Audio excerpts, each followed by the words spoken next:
We are born free. And we will die free. The time in between, though, that's complicated. In that time, governments, institutions, and our egos will limit our ability to find true freedom in this life. These are real stories of real people overcoming the odds, persevering in justice, and unlocking their potential. Welcome to Finding Freedom. Here's your host, John Odermatt. Welcome in for another episode of Finding Freedom here on the Lions of Liberty podcast. And if you're listening on the Lions of Liberty Network feed, or if you're listening on the new Finding Freedom solo feed, I appreciate you tuning in. And for those of you who are hearing about this Finding Freedom solo feed, you're like, what the heck is that? What's the difference? Why are there two feeds? Essentially, the reason for it is to branch out, to use the Finding Freedom feed to reach people, maybe outside of the traditional audience. So what I've been doing in that feed, and you can find it by searching Finding Freedom. And you should be able to find it in most podcatchers. If it doesn't come up, just put in Finding Freedom, John Odermatt. It should come right up. And what I've been doing is, obviously, every Thursday, you get this show, and then every Tuesday, I give you one of my favorite episodes from my archives. I'll go back and pull that out and repurpose it and deliver it, freshen it up with some snazzy new bells and whistles. But I've been getting great feedback from that, so I really encourage you to please go subscribe to the Finding Freedom solo feed and share those shows. And I would greatly appreciate a 5-star rating and a nice review. Okay, so got that out of the way. I'm going to actually do this show with, I don't think, any ads today. I'm very limited on time, and I don't have any ads on my plate at the moment. So I will use this moment to say, if you want to advertise on my show or any of the shows on the Lions of Liberty Network, our numbers are as high as they've ever been. And we have spaces available for advertising. So you can reach out to myself directly, john@lionsofliberty.com. Or if you have Mark or Brian's email, feel free to reach out to them as well. And we will be happy to promote your product, especially coming from an audience member, somebody listening to this show. We would love to help to support your business. Okay, with that out of the way, let's talk about the craziness of this world at this moment. I honestly don't know where to start because there's so much going on. It's weird because we went from COVID information overload where there was no other news, and you almost forgot that actual news existed and other things happened. And we had like a little bit of a lull period for a couple of weeks. And now we've gone into Russia, Ukraine. That's the only thing that's on the news. COVID has disappeared from the news. And, if you watched the Joe Biden State of the Union last night, there were hardly any masks worn by any of the the senators and congressmen and women, which is good, but there's still many schools around the country who are masking children. And after parents have watched the Super Bowl with all the celebrities there maskless, and then watched the State of the Union to see these politicians who have shoved these mandates down our throat for the past 2 years, to see them now all of a sudden maskless, I don't know how people keep their composure, but people do, and they go on, and life goes on. So to go back to Ukraine is the new story, and I mean, obviously, I get it. It's a war. Not like there aren't other wars and bombings going on in other places. There's a good meme that I've seen going around that showed there's like bombs dropped in the last 48 hours. This was earlier this week or last week. And it had, Ukraine, obviously. It had Somalia with U.S. bombs being dropped. It had Yemen with Saudi bombs being dropped. And it had Israel dropping bombs on Damascus in Syria. So, of course, you don't hear anything in the news about those other areas where, bombs are raining down from the sky and innocent people are likely dying. You only hear about Ukraine. And I'm not saying we shouldn't be talking about the Ukraine. Obviously, we should. And I'm not being an apologist for Russia, which I'm sure some people will accuse me of after listening to this episode. But I mean, I'm just going to tell you, just be a straight shooter and tell you what I think is happening here. One thing I do want to take note of before we get into this, as Brian, if you listen to ELL on Wednesday, of course, Brian admitted for the first time in his life that he made a mistake, and he was wrong. He was wrong about he didn't think Russia would invade. In fact, it was quick story here. Last Wednesday night, I'm recording this on Wednesday night, so a week ago. We always record on Wednesday nights our Boring podcast. Quick plug, Boring Show. Check it out. BOHR is how you spell boring with an H podcast. It's easy to find. We make it easy to find. We record every Wednesday night and it's pushed out on Thursday. So check it out. We're live on Twitter, Facebook, YouTube. Good time. Anyway, so we're recording that show. And at the very tail end of it, Howie's always, on Twitter looking for nuggets and funny things happening. And he, pulls up that Russia has just invaded. And Brian and myself and Rico are like, "What? You're crazy. You're crazy. This is fake news." Pulling up clips we're looking at a CNN reporter who's putting on a flak jacket and a helmet as bombs are going off. And honestly, the whole thing looked surreal. It looked fake. It looked like after living through the past 2 years, obviously every single piece of news that happens, I don't care if there's a visual, a video, a picture, I don't trust it. I mean, I'm going to be skeptical. I don't know how you can blame me or anyone else who's skeptical. So obviously at the beginning, we're skeptical what's happening. After we got off that show, and of course, where do you go when there's a war, when there's breaking news in today's day and age? Do you go to CNN, Fox News, MSNBC? No, I went to Twitter and I went to Twitter Spaces, and I was on a pretty cool Twitter Space where people were pulling information from TikTok and Snapchat and relaying that to the audience that was listening. It was really a remarkable thing to listen to, as this historical event is happening, as Russia is rolling into Ukraine and bombs are starting to be dropped and people are starting to die. So the war is real. The war is happening. Russia is in the wrong. I think that's pretty clear.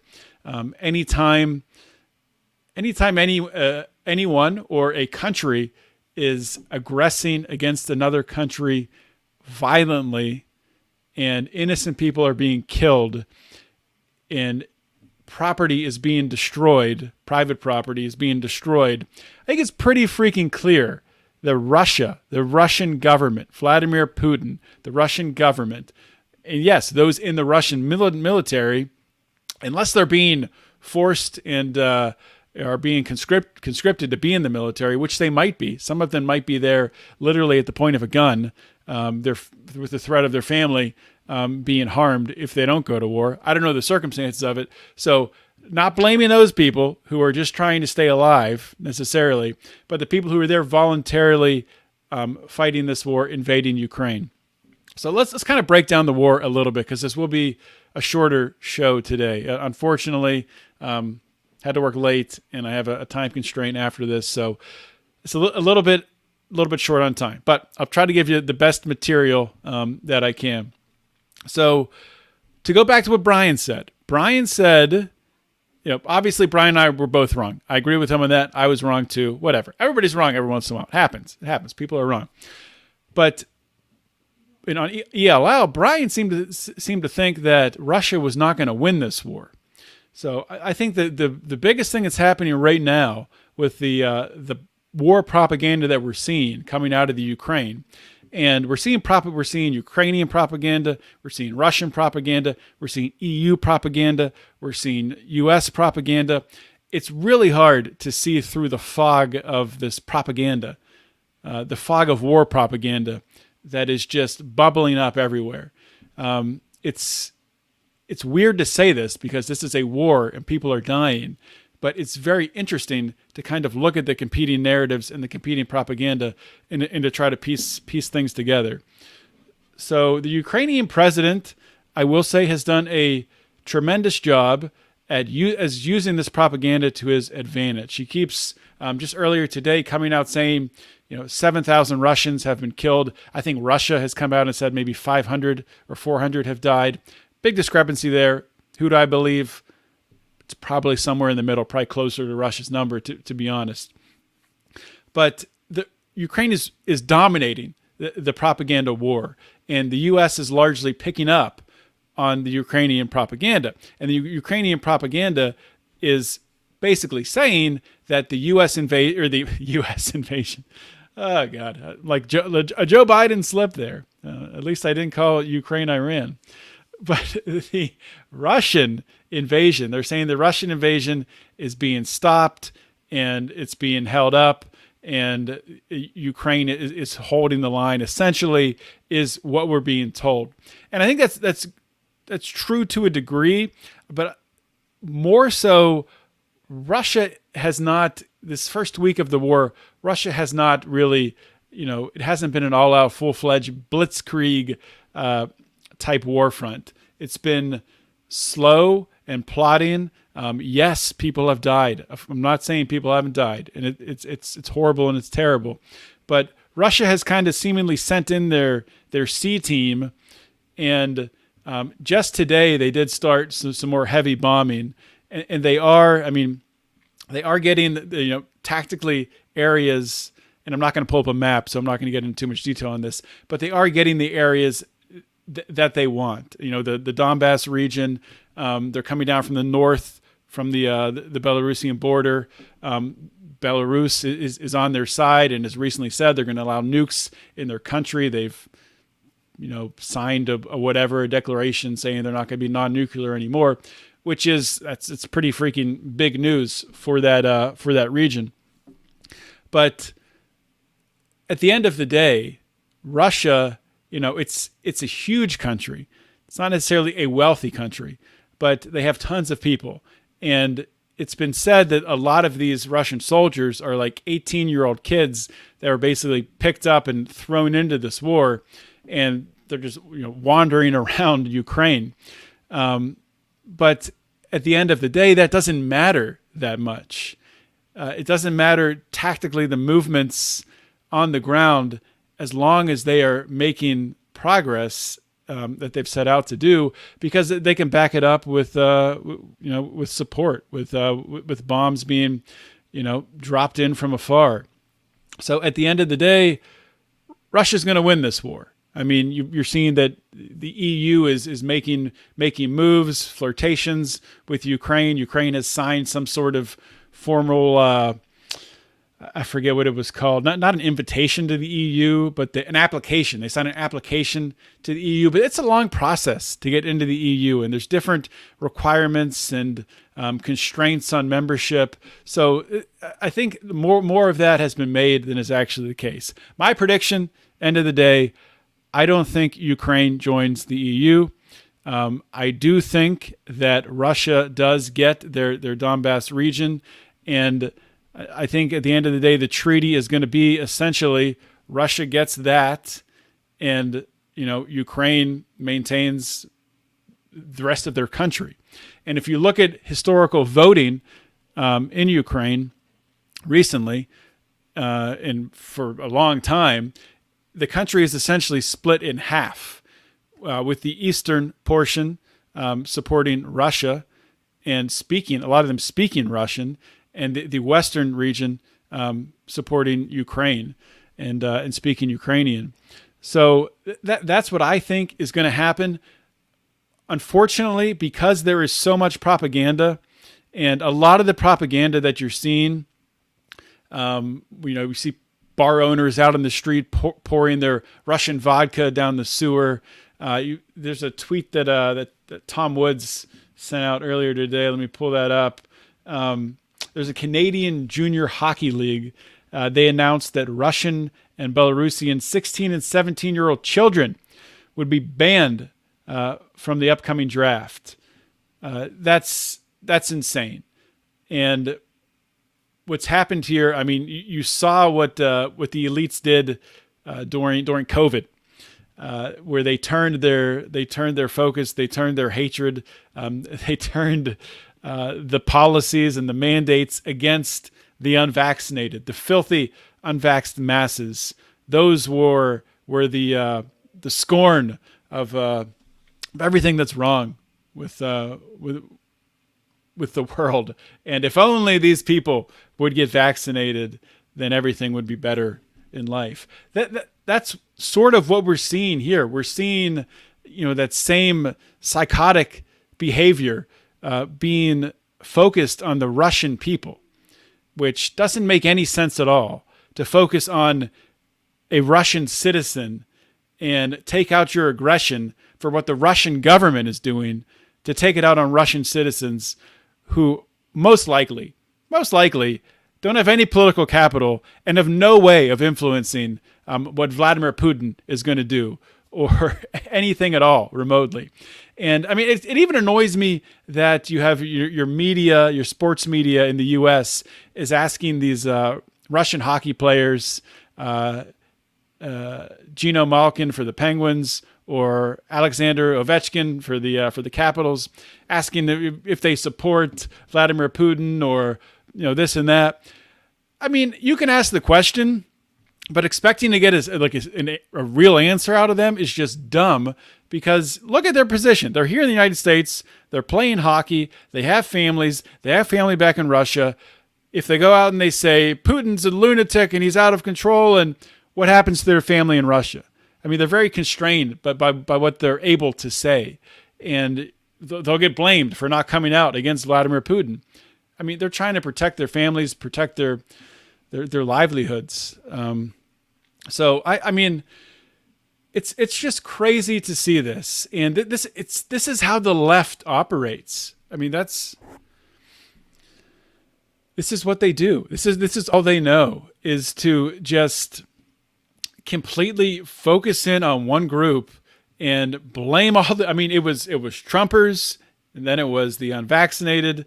Of course, it's not just the left. The right does the same thing, because the same thing happened in U.S. culture with Islam, Islamophobia.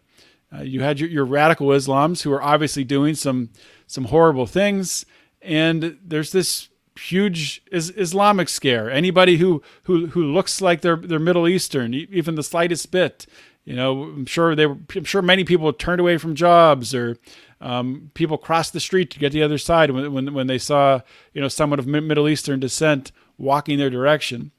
And my fear, and I think it's already happened, is the same thing is going to happen with Russians who are in the United States, Russians who own businesses, Russians who are contributing to society here.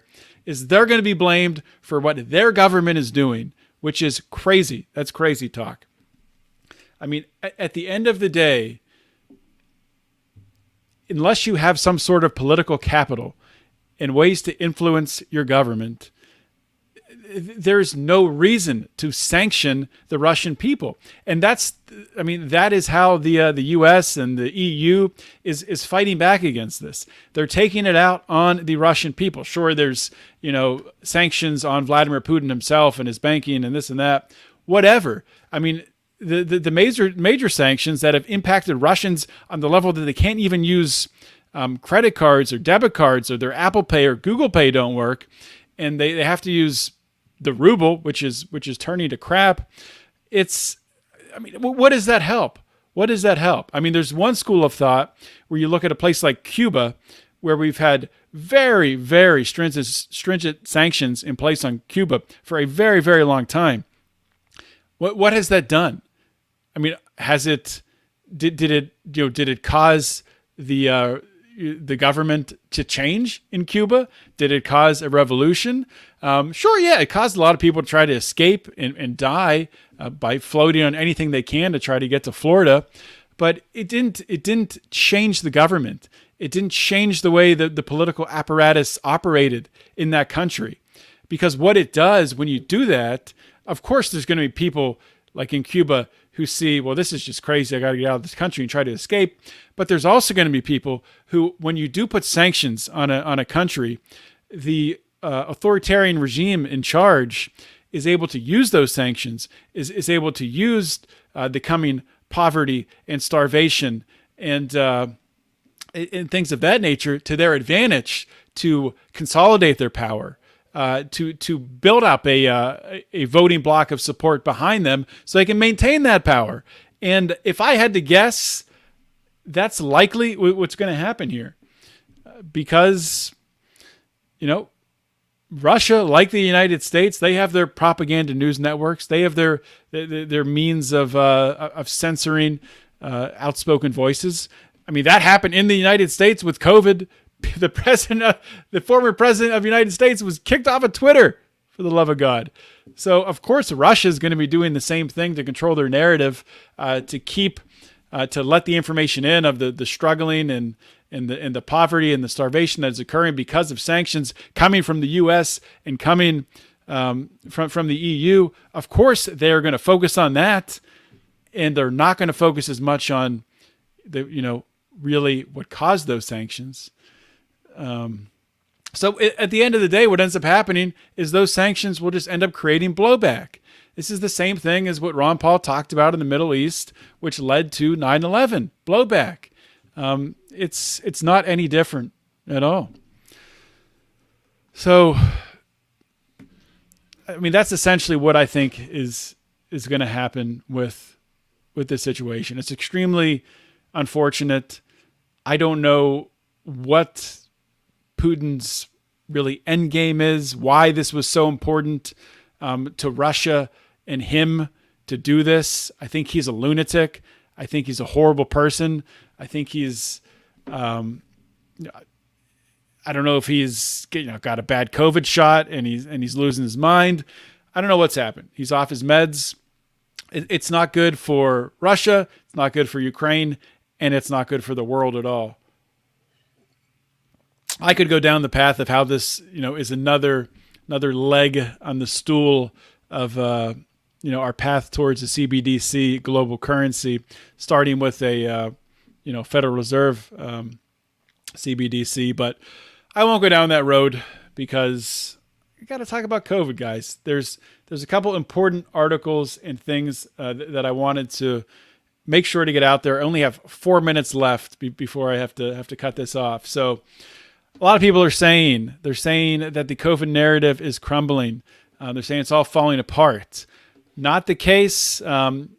Tweet recently by the Mercer County Libertarians out of New Jersey. The Cleveland Children's Hospital, which is a wing or a subsidiary of the Cleveland Clinic. This is in New Jersey. A 9-year-old suffering from stage 5 chronic kidney disease. In 2018, he was approved of a transplant. After 4 long years of searching, the family discovered that his father is a match. The hospital is denying a transplant to take place. Listen to that again. The hospital is denying a father to give his kidney to his son. If that doesn't tell you everything you need to know about where we still are with regards to this COVID bullshit, that's it. I need to say anything else about that. Sickening, disgusting, evil, unacceptable. Moving on. Another thing for the people who say COVID narrative is falling apart. Not falling apart, just a pivot. It's just a pivot. So going to Germany, Andreas Schöfbeck, a German insurance executive who warned of high vaccine side effect rate. He revealed this through billing data. Well, guess what? They were supposed to meet, have a meeting with German vaccine regulators. This insurance company was. Well, prior to that meeting, they had a little pre-job brief with Andreas, and they fired him So BKK Provida chairman Andreas Schöfbeck, this is the guy who brought this forward.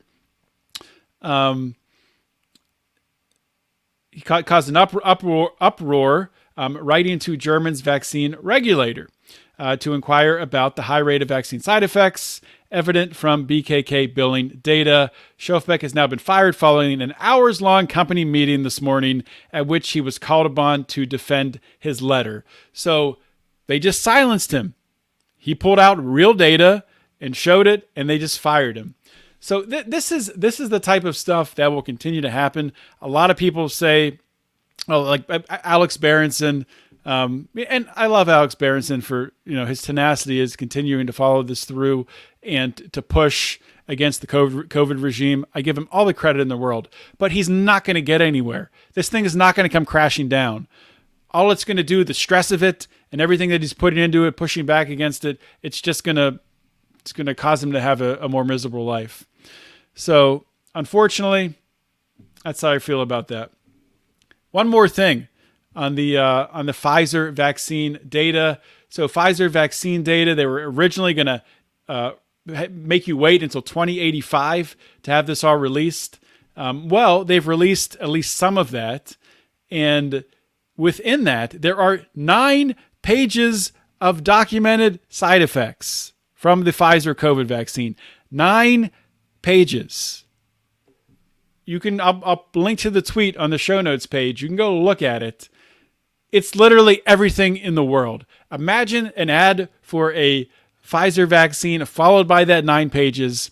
It would be the most insane thing to listen to with that real fast reading voice, where the guy says everything can happen from you throwing up blood to shitting your pants. It's ridiculous. And they've skirted around having to list these side effects in order to advertise. And they have been advertising. They advertise through the states and through the local governments, putting things out on Twitter and Facebook and local TV saying, go get your COVID vaccine. It's safe and effective. Get your booster. Get your kids vaccinated. It's safe and effective. The only way they can do this is because there's an emergency order in place, which through that, they don't have to list the side effects. And because they've gone through, like Pfizer with Comirnaty, something like that, whatever it is, this the other vaccine that's under a different name that has the FDA approval, which is the one then there's the other one which they give people. They don't give anyone the Comirnaty vaccine. It's just a whole shell game in order to protect their ass from being sued, and it's sickening. It makes me sick to my stomach to watch it happen. But, I wish I could go longer, but unfortunately, guys, I'm out of time. I got to get to another commitment, and I'll be back next week with a great interview. I got the Pennsylvania Libertarian Convention coming up this weekend, so we'll see who I can talk to there. And yeah, I mean, if I'm not going to go in saying that having a goal of talking to so many people, honestly, I'm going to enjoy the convention. If there's someone there who wants to have a conversation and I want to talk to them, then we'll do it. But at other conventions, I've tried to get a bunch of interviews and blah, blah, blah. And it's got to be a great conversation, got to be compelling content. I'm not just going to do an interview to do an interview. So anybody out there listening, hope to see you if you're going to the Libertarian LPPA convention this weekend. It's going to be a shit show, I promise you. And I hope to share a drink, not share a drink with you. We'll each have our own drink, but I hope to have a drink with you and we can talk about the world as it burns. But don't worry, guys, your life's not going to burn down because you listen to shows like this. You listen to the Lions of Liberty Network and you get the news, you get the inspiration, you get the motivation to help you to live your life and to see through the bullshit, which always will help you to keep your head up and the fires of liberty burning.